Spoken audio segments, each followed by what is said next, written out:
What is going on, everybody, and welcome back to Fantasy Football Week 9. Golly, we are moving fast. Already halfway done with the Fantasy Football season, obviously not done with the NFL season. I wasn't able to get Week 8 last week because I was working on something else that will be coming up very soon. Yeah, I guess let's just get right into it. Good week. Starting with the Wisconsin Weasels beating up the Green Bay Cheeseheads. As per usual, Cheeseheads are back to their losing ways after winning last week. 167 to 121. Weasels really beat them up. Weasels up to 7-2 now. First win in a couple weeks, actually. And as I said earlier, Cheeseheads lose their first game since their first win in a long time. Looking at the chart, it was fairly even until, Weasels won the game, which is all that matters. Looking at statistics, quarterbacks, it was a bad day for quarterbacks. 15 points for Patrick Mahomes, 13 Jordan Love. Yeah, not great. Running back, however, for the Weasels was pretty dang good. Josh Jacobs, 21. Ramondre Stevenson, 22. That's pretty good total there between both of them. And they also had CeeDee Lamb, 28 points. This man is continuing to be dominant at fantasy football. And, the rest of the offense for both teams was really sad. Kickers, Daniel Carlson had a pretty dang good game at 12 points. That's pretty good for a kicker. Now on defense, for the Weasels, Levante David, 13 points. Oh, mama, as well as Reed Blankenship with 8.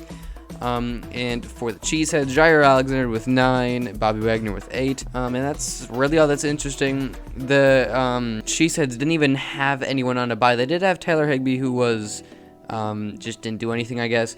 But looking at the Weasels, they had 2 people on bye. Rayshon Jenkins and Aiden Hutchinson were both on bye, and they still rocked the Cheeseheads, which is kind of crazy. Looking at the bench, however, the Cheeseheads definitely had some people on bye. George Kittle, Jameson Williams, as well as CJ GJ. And then Kirk Cousins got injured, and Kenny Clark had 1 point.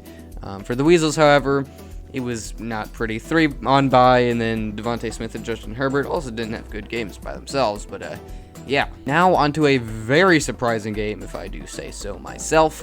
The Cleveland Elves, only 91 points, lost in blowout fashion to the Royalville Rhinos. 91, you do not see that often. That is a cheesehead type of score, but maybe the Elves are just returning back to their early season ways of losing, because they lost 3, won 3, lost 3. Maybe they're going to win 3 once again. But talking about this game, as I said, the Elves are now down to 3 losses in a row, 3-6, and the Rhinos getting their second straight dub in a row, going up to 5-4. Sharp, it was pretty much blowout. Elves did have the advantage up until 12 o'clock because of the Thursday night game, but once it started to go off for the Rhinos, it really went off, and yeah, they never looked back. Looking at the statistics, dear God, yeah, I can see why they only put up 90 points. I'll just completely run through all of the Elves that were on by Jared Goff, Calvin Ridley, Amon-Ra St. Brown, Evan Ingram, Brett Maher, Javon Hargrave, Nick Bosa, Dre Greenlaw, and yeah, that's pretty bad. That's 90 points, jeez. As I said, quarterback position, Dak Prescott for the Rhinos, 29 points, 29 more than Jared Goff because he was on bye. Yeah, pretty good game for him. Running backs, actually, Elves did have a good running back. Actually, the best running back in the game, Austin Eckler, with 21 points. Pretty good game for him.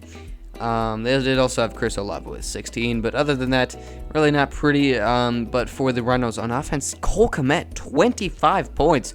Oh, mama, that is quite the amount of points, especially for a tight end of his caliber as well. No disrespect to Cole, but yeah, great game by him. Looking on defense, again, Elves did have the best player on defense in TJ Edwards with 14. They just had 3 guys and a kicker on bye, as well as 3 offensive guys on bye. So yeah, I think they probably could have won this if they didn't have everyone on bye. But looking at the Rhinos in defense, Derwin James 9, Jordan Brooks 10, not terrible. And they did obviously end up getting the dub. They also did have 1 player on bye, Jacob Moody with 0. So yeah. Now looking at the bench, however, I probably think that the Elves would have at least come a lot closer. When you combine 55 extra points, that would have helped quite a lot. I don't think they actually would have won, but yeah. Joe Burrow, 22, pretty good. Garrett Wilson, 13, pretty good. They wouldn't have won, but maybe, in that universe, the Rhinos would have made a few mistakes. But yeah, looking at the Rhinos bench, speaking of, pretty good. You always want to see your bench with low points. That means you did the right thing. And pretty much zeros across the board, except for Mike Donna and Geno Smith with 2. And Geno Smith at quarterback had 2? Oh my god, that's crazy though. Now looking at probably the best game, definitely the best game this week, Salt Lake Skiers pulling out the dub very closely to the San Diego Sharks, 154-148. Good game, but the Skiers just had more points at the end, and that's what counts. Skiers with their 5th straight dub. They started out 1-3. Now they are 6-3. I don't know what they're doing, putting, whatever they're doing into their juice, but it's working as the Sharks dropped their first game since last week. I guess not since last week. There's the first, loss, streak of lost one. But now down to 4-5. Chart, it actually did get very close. It was more of a blowout, but the Sharks got very close. But if Monday night just panned out for them, they would have got the dub. Now looking at quarterback, finally we see some good quarterback play outside of Dak. With Josh Allen, 24 points, pretty good for him compared to Tua with only 13. At running back, Derrick Henry for the Skiers had 19, and Joe Mixon for the Sharks had 17. At wide receiver, Amari Cooper for the Skiers, 24, pretty good game, along with A.J. Brown with 19. And then, it's really not that great. For tight end, Mark Andrews had 17, pretty good game for tight end, 17 more than Darren Waller, who was injured. Kicker, Young Hoku with 18. Oh, mama, that is quite an amount of points for a kicker. And Justin Tucker also had a great game, 13 points. Pretty good job by him. And then, oh, mama, look at defense. And 2 positions were empty for both teams. Fred Warner had bye, and then D-line was not filled out entirely by the Sharks. But for the Sharks, they had Max Crosby with 14 points for defensive lineman, 3 sacks. Oh my god, that's crazy. For defense, otherwise they just didn't have anything else. But the Skiers did have Frankie Louvu, who's, good stat patter. I don't want to say stat patter. He's a really good player, but he puts up stats without not many people knowing. Now onto the bench. It wasn't great. 62 overall points for the Skiers on the bench. The real kicker there was Deontay Johnson with 22. Jordan Hicks, defensive game, 14 points for linebacker, pretty good, and Jonathan Taylor also at 17. Now, for the Sharks on bench, pretty much everyone on bye except for Michael Gallup, who had 3. And as we get to the final game, Stunner Boys, another blowout. Stunner Boys didn't win, my bad. 118-170. Charlotte Cobra's getting first dub since a couple weeks ago, going up to 7-2, along with the Weasels. Win streak of 1. Stunner Boys going back down to 2-7, back to their losing ways. 2nd straight loss for them. They had a good game and then continued to lose. Now looking at the chart, it was incredibly close until the 4 o'clock game started to roll around, and the Cobras just took over from there and just never let go of the steering wheel. Now, oh mama, oh boy, looking at the quarterbacks, the statistics. Stunner Boys, Jalen Hurts had one of the best games this week with 26, and then you look over at CJ Stroud, who had 41 freaking points. Quarterbacks, they're really nerfed in fantasy football. They do not put up many statistics in fantasy football.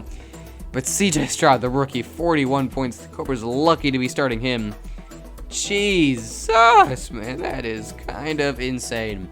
I guess just moving on from that, they also had Alexander Madison with 17, not Madison, 17, and Saquon Barkley for the Stunner Boys also had 14. Looking at the wide receivers, Stephon Diggs, 22, pretty good game for him on the Cobras. And then, not really interesting on the rest of offense. Looking at defense, however, also really not that interesting. For the Stunner Boys, however, they did have Grant Delpit with 10, pretty good game. And that's about it. Jalen Thompson, 5, not awful. Kyle Duggar with 8, and TJ Watt with 5, and Julian Blackman with also 5, so not awful. And DeForest Buckner with 9 as well, so pretty good game for him. If we look at bench, starting over with the Stunner Boys, that's what you want to see. Low points on your bench, high points on your starters. Of course, Stunner Boys didn't do well at all. But now looking at the Cobras bench, oh boy, Dalton Schultz, 27 points. Oh mama. They could have easily gone to 200 points. Oh boy. That is quite a amount of points. And CJ Mosley, 8 points. Not bad for him at linebacker. Looking at the standings, not much change this week. Weasels, of course, winning in the FFC. Not moving at all. 7-2 now. But just behind them, Royalville Rhinos going up 1 in the overall standings, getting another dub here, up to 5-4. Just behind them is the Elves at 3-6. They've been losing recently. Hopefully they can get that together. They were surprised out the gate, losing a whole bunch, and then coming out and winning 3 straight. But now we got the Cheeseheads, of course, back to their losing ways, 2-7. Now over the SFC. Cobras continue to dominate, along with the Weasels, 7-2. And just behind them, Skiers are chasing them down. 5th straight dub for the Skiers. Skiers are on fire. Maybe you wish that it could come playoff time, but no. It's happening right now for the Skiers as they go up to 6-3. Only team really competing, maybe also the Rhinos, but competing, finally another team competing with the Cobras and the Weasels. But just behind them, the Sharks go down in the overall standings, 4-5 now. First loss since a couple weeks ago.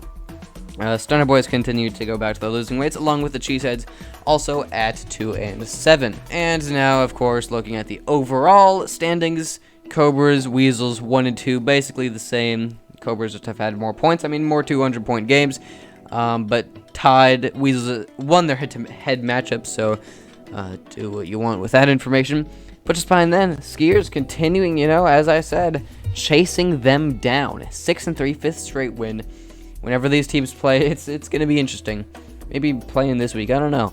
But Rhinos also trying to chase them down. Finally, every single team except for the bottom 2 and top 2 have different records. With the Rhinos now at 5-4, winning 2nd straight. And then the Sharks at 4-5, losing the 1st straight. And Elves getting their 3rd straight loss in a row, down to 3-6. And of course, as I said, Stunner Boys, Cheeseheads tied for the worst in the league at 2-7. I hope you enjoyed, and I will see you next week, whenever you choose to watch me once again. See you.